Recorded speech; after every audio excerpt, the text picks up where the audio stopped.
Então estamos aí agora, né, realizando uma atualização em ecocardiografia, um exame que, modesta parte, puxou a sardinha para o meu lado.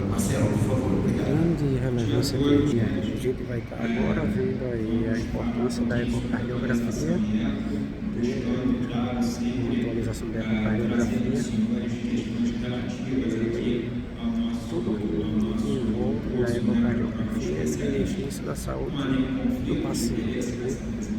Além do que a gente desenvolve ao longo dos anos, cada modalidade da ecocardiografia hoje é um capítulo especial, a gente vai entrar em detalhes sobre isso. Nós já chegamos aqui aos smartphones, com ecos à beira do leito, sendo feito de maneira bastante precisa e aliado aqui a essas técnicas que nós podemos utilizar e inteligência artificial cada vez mais incorporada no nosso dia a dia.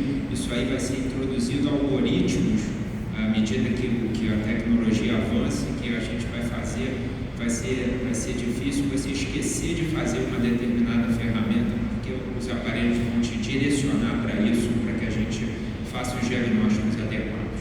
Mas o nosso objetivo aqui é trazer cenários clínicos que possam ajudar os senhores na prova. E vamos aqui para essa apresentação, por exemplo, de um homem de 70 anos que se apresenta com dor torácica na unidade de emergência. Reparem aqui um grande supradesnivelamento no segmento ST, em especial de V3 a V6.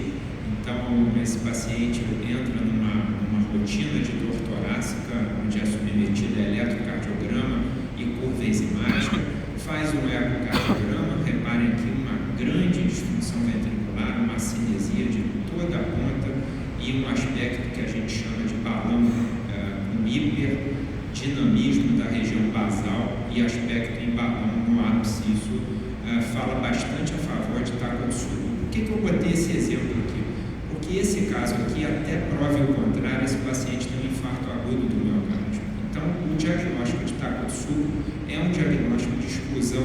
Esse paciente deve ser levado à coronariografia em vigência de uma coronariografia normal ou de lesões que não expliquem essa grande disfunção ventricular e essa acinesia ou discinesia apical. Esse paciente pode ser classificado como Takotsubo, lembrando que miocardite também é um diagnóstico diferenciado. Vamos em frente então, outro quadro agudo, reparem uma dor torácica. Aqui eu trouxe esse exemplo para os senhores, um exemplo de dissecção aórtica do tipo proximal, para mostrar que o ego transtorácico, beira de leito, também é capaz de fazer o diagnóstico. Repare aqui um corte paraesternal longitudinal, com um flap aqui na via de saída do ventrículo esquerdo, aqui desarranjando a anatomia da válvula aórtica. Aqui uma visão supraesternal, com um flap muito nítido. O quadro é agudo, insuficiência aórtica aguda, o indivíduo não tem adaptação, faz uma insuficiência aórtica aguda, geralmente com um quadro circulatório bastante alterado, e o eco transesofágico aqui um flap desarranjando toda a estrutura valvar. E por que isso aqui? Qual é uma questão assim muito cobrada dos senhores? Qual é o exame mais pedido em vigência de dissecção aórtica? Sem dúvida nenhuma, a angiografia. O maior registro mundial, que é o IRAD, botou 1,8 exames por paciente. Ou seja, claro, a gente sempre faz mais de um exame, a gente segue uma sequência diagnóstica. Mas a ANGIO-CT é capaz de dar uma anatomia completa em relação à estrutura aórtica. E o eco transesofágico? Ele é reservado para aqueles quadros de instabilidade clínica, porque a simples passagem de uma sonda pode aumentar a dissecção aórtica, já que é um forte estímulo hipertensivo.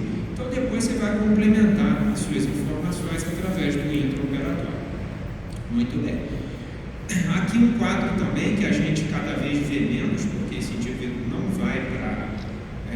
não deixa de repercutir a artéria hoje na maioria das vezes, mas a gente vê no hospital universitário, a gente vê esse paciente que é submetido a um quadro de infarto agudo, vai para uma terapia trombolítica, vem muito bem, e aí apresenta um sopro na borda external esquerda, um sopro sistólico bastante rude, tem que pensar em CIV. Reparem aqui, corte subcostal, aqui o fígado, um um grande afinamento aqui súbito na parede anterior, e repare aqui no colorido um shunt esquerda-direita. Isso é uma complicação mecânica pós-infarto, CIV, tem que estar na nossa cabeça.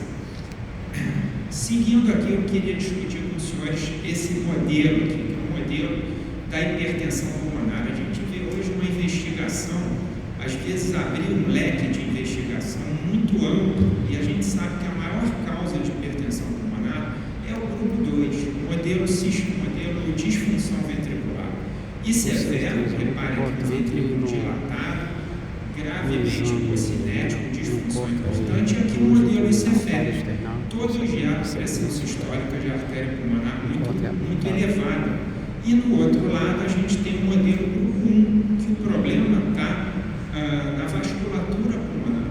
Então a gente tem PSAP elevada por conta de hiperreatividade pulmonar, completamente diferente do modelo grupo 2. Então aqui é congestão veno-capilar pulmonar.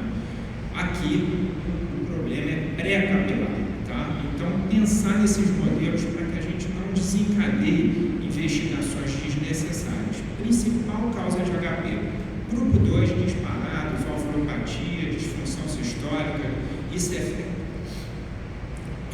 Seguindo aqui, em especial nesse modelo ICFEP, o eco de estresse pode nos dar grandes informações. Repare aqui uma ciência mitral bastante leve, trivial, em repouso, que se torna torrencial no pico do esforço, com um grande aumento de pressão sistólica da artéria pulmonar. Isso são marcadores de disfunção diastólica e marcadores de pressões de enchimento elevado. Repare que a relação é linha que a gente pode fazer através de uma simples utilização de uma bicicleta supina.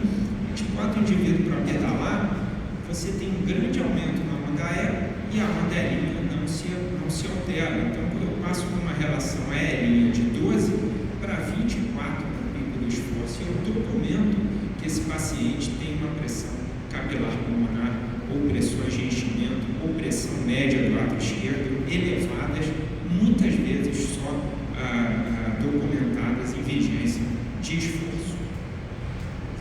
Mudando um pouquinho o cenário, o Otávio citou aqui a amiloidose, é uma doença que realmente a gente hoje está conseguindo fazer o diagnóstico de uma forma mais precisa, e olha o grau de infiltração miocárdica. Reparem que o aspecto não é de hipertrofia, o aspecto é de músculo infiltrado.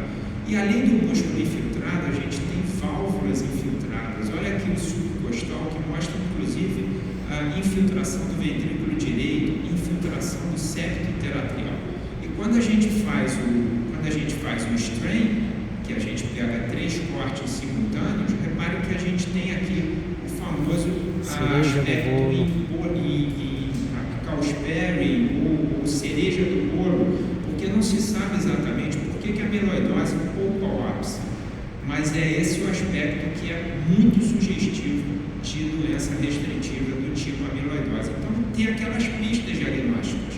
Primeiro, eu estou diante de uma doença restritiva, o ventrículo é normal, o ventrículo é pequeno, ele funciona bem, agora o músculo nitidamente está infiltrado. Se eu tenho um elétron com baixa voltagem por conta dessa infiltração toda, e eu tenho hipertrofia no ecocardiograma ainda associado com a Causperry, não há dúvida que a gente precisa levantar esse diagnóstico. Aqui um outro modelo, reparem como o aspecto é diferente. Aqui não é infiltração, aqui é hipertrofia. E aqui eu trago aos senhores um aspecto pré e pós-miectomia. Então ele ressecou exatamente o que causava obstrução na via de saída. E aqui a gente vê essa fibrose. Então, pré-miectomia, pós-miectomia, miocardiopatia hipertrófica tratada cirurgicamente.